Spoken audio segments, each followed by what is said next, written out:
কেমন আছো বন্ধুরা? Welcome to my world. আজকে একটা খুব সুন্দর ভিডিও নিয়ে চলে এসেছি। তার জন্য আমাকে এই পেছনের ব্যাকগ্রাউন্ডটা দেখে বুঝতেই পারছো আমি এটা অনেকটা দূরে আসছি।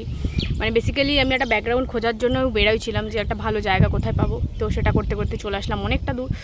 সো যাই হোক, যেটা নিয়ে কথা বলছিলাম, তো সবথেকে ইম্পর্টেন্ট কথা হলো যে এটা হলো মাথায় পড়ার মাথায়।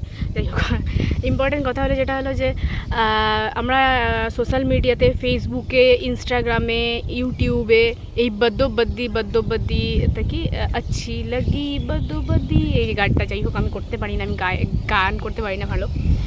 যাই হোক, এই গানটা এখন থেকে আমরা আর কেউ শুনতে পারবো না, কারণ ইউটিউব এই গানটাকে ডিলিট করে দিচ্ছে। ডিলিট তার একটা মাত্রই রিজন, সেটা হলো বিগত কয়েক বছর আগে, মানে 90-এর দশকে, ডেটটা আমার ঠিক মনে নেই, একটা সিনেমাতে এই গানটা ইউজ হয়েছিল।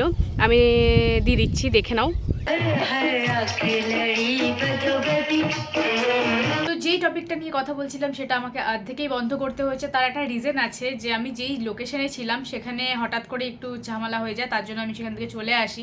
তার ফিরতে ফিরতে হয়ে যায় সন্ধ্যা হয়ে যাওয়ার জন্য আমি বাড়িতে এসেই ভিডিও করছি। যাই হোক, টপিকটা যেটা ছিল যে আমরা আর ইউটিউবে সেই 28 মিলিয়নের বতোবদি কদোকাদি এই সংটা শুনতে পারবো না। ইউটিউব পার্মানেন্টলি ডিলিট করে দিছে। তার কারণ একটাই, সেটা হলো কপিরাইট স্ট্রাইক।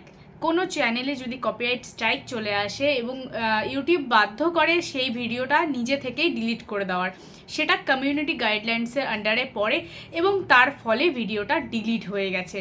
আর হ্যাঁ, তার রিজন কি সেটাও বলছি তোমাদেরকে।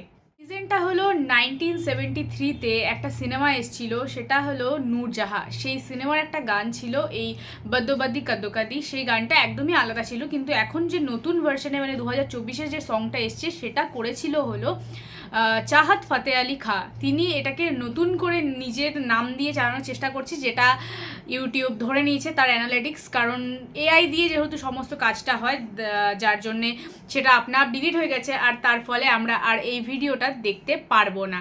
তো এটা তো হয়ে গেল একটা গল্প। আরেকটা, মানে একটা শকিং নিউজ, সেটা হলো ঝিলাম গুপ্তা তার ফেসবুকে বা সোশ্যাল মিডিয়া হ্যান্ডেলে পোস্ট করেছে যে সে আর ভিডিও বানাবে না।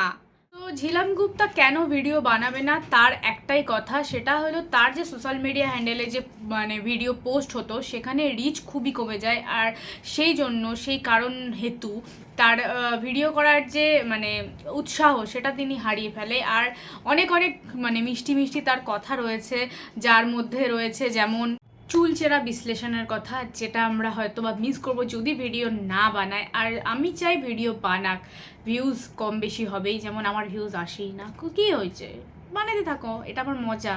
আর সেটা করতে মানে আমি ভালোবাসি বলে করছি। ঝিলম গুপ্তাও নিশ্চয়ই ভালোবাসেন বলেই করেন, এবং তার ফলে তার 6 লাখ ফলোয়ার। যাই হোক, এটা তো হয়ে গেল সেকেন্ড নিউজ। থার্ড নিউজ হলো সবথেকে বড় ওয়াটারফলস যা ছিল, সেটা ছিল চায়নাতে।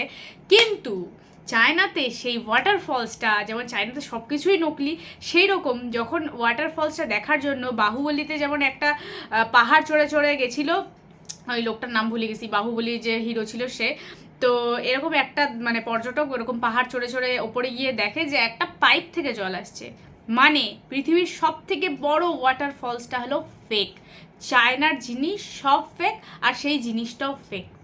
কি করবে বন্ধুরা, মানে ভুল ভাল সব চলছে। যাই হোক, এরকম তিনটে ভালো নিউজ আজকে তোমাদেরকে শোনালাম। কেমন লাগলো অবশ্যই কমেন্ট করে জানিও। আজকের ভিডিওটা আর বড় করছি না, ভিডিওটা এখানেই শেষ করছি। আজকের মতন টাটা, দেখা হচ্ছে নতুন কোনো ব্লগে।